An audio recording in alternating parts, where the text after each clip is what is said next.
So I'm a philosopher. My main field of research is the philosophy of information. Now, normally for philosophers, this is something very new. It's not something that you find in Plato or Aristotle. But the philosophy of information has a long history. It's just that it wasn't called that way. So there's always been a lot of interest in philosophy for the source of knowledge and the necessary condition for ethical action.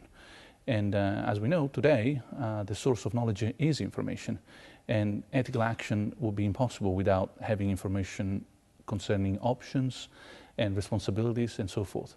So this new area of the philosophy of information and the ethics of information in which I work is basically could be defined as the philosophy of the 21st century for the 21st century. So it's an upgrade of our contemporary philosophy.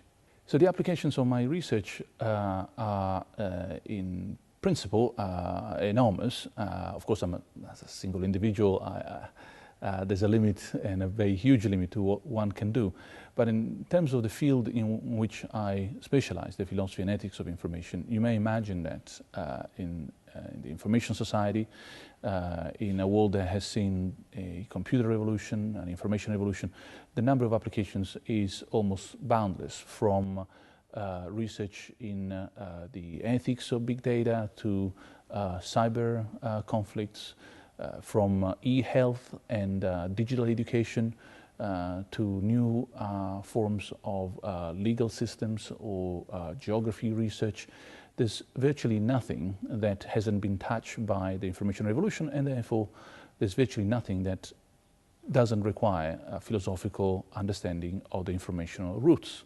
Now, more specifically, in terms of my own area, I recently did a lot of work with Google on the right to be forgotten, for example, collaborating with the British government in order to understand the ethics of open data, government's open data.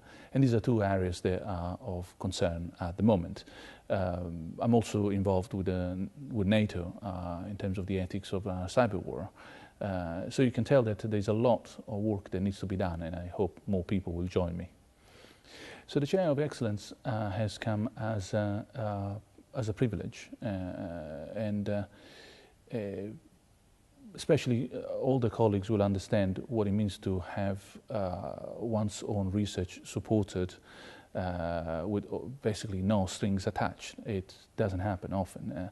So I'm aware of the privilege, and the privilege has been to be able to frame a large, big project, which is basically the third volume in a 4-volume research that I've been conducting now for some years. The specific book that I'm writing now, thanks to the chair, is entitled The Politics of Information, and it will require probably quite a long time, but this is the beginning. I mean, the chair has provided the starting point that is essential, and it will concern all areas of intersection between philosophy of economics, political philosophy, and philosophy of law when it comes to mature information societies like Spain, for example. So what happens to our world, to concepts like power, economic value, employment, the human project, the values that should inform a liberal democracy, when we discuss them after the digital revolution? And that's what the book is trying to understand, is trying to address, and that's the project that I'm developing for the chair.